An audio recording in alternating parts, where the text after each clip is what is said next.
Do Evangelho segundo a Litáurica, os falsos profetas. Somente a um hábil general capaz de dirigir se confia o comando de um exército. Julgais que Deus seja menos prudente que os homens? Com sermões deste tom, alheios a toda a ortodoxia, os doutores da lei, já na época de Cristo, ameaçavam-lhe fechar as portas do templo. E Jesus não pode alcançar as honras populares com que contava, e a ingratidão, o abandono, a calúnia, encheram-lhe a alma e selaram seus lábios quando teria sido a oportunidade de anunciar aos povos da terra a religião universal.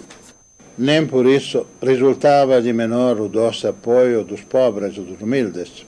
Entretanto, foi um juiz severo dos prevaricadores e dos conquistadores. Mas no meio dos outros excessos de linguagem, Jesus também acusava os pobres de seguirem uma miséria aviltante, sem combatê-la com o trabalho e com as economias do trabalho.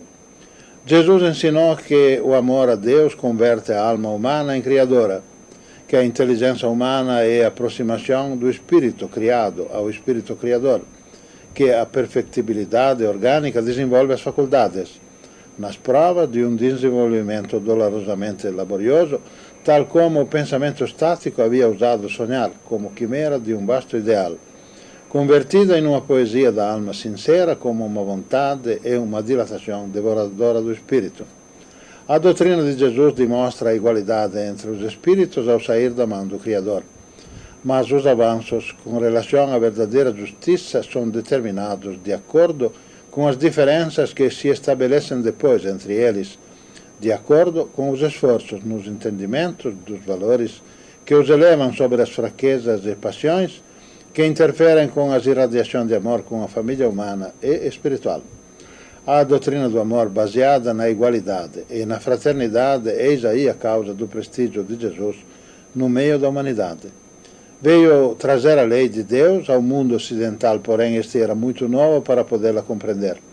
Mas lançou os alicerces da sua obra, que será imortal e continuará em direção ao seu natural destino, que é alcançar a religião única e universal. Ele veio para ensinar e enfrentou o sacrifício. Os seus discípulos, que estavam na obrigação de caminhar na humildade para honrar o seu mandamento, não respeitaram a palavra e, pela ambição, a alteraram. Com a palavra caridade, Jesus não entendia tão somente a esmola ou barganha, mas a falta do sentimento do ódio, do ressentimento e a compaixão íntima pela ignorância espiritual de onde se deriva todo o sofrimento.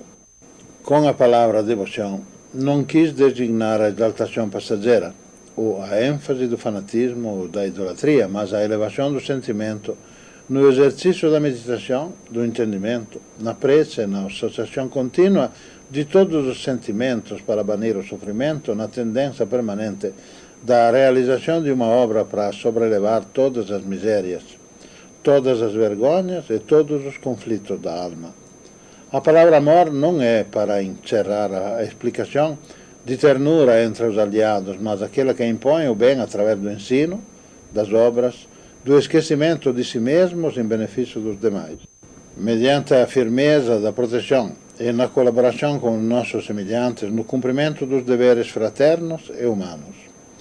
O amor relacionado ao progresso é explicado, mostrado no seu sentido, e como este pode recondicionar fé no seio das famílias. O amor como portador da verdade, do progresso espiritual como apostolado, aproximando-se da habitação humilde no mesmo modo que da faustosa, explicando o porquê dos rigores das provas ou das abundâncias dos donos, o porquê das ideias avançadas ao par do desnudamento do espírito. O amor da imutabilidade de Deus e suas leis, na essência do bem e da verdade, com o objetivo de buscar o elemento divino na sua pureza e no sentido da fraternidade espiritual, manifestada na devoção a Deus, na prática dos legados crísticos pela paz no mundo. Mas estes ensinamentos que derivam das leis de Deus foram removidos da sua doutrina e durante séculos o nosso mundo não fez progresso no saber, nas artes ou na civilização. Uma paralisia moral e intelectual caíra sobre a suposta cristandade. Porém, entre as trevas que passaram na terra durante o longo período da pobreza espiritual, A luz da verdade não ficou inteiramente extinta, pois a cada época houve testemunha de Deus, homens que acalentavam fé em Cristo, como único ensino mediador entre Deus e os homens. Quanto o mundo deve a estes homens, a posteridade jamais saberá. Foram estigmatizados, suprimidos como hereges, difamados, mutilados nos escritos e na maioria, e pela ortodoxia chamados de falsos profetas. No entanto, permaneceram de séculos em séculos, firmes na sua fé, como sagrados portadores da verdade para servir às gerações vindouras.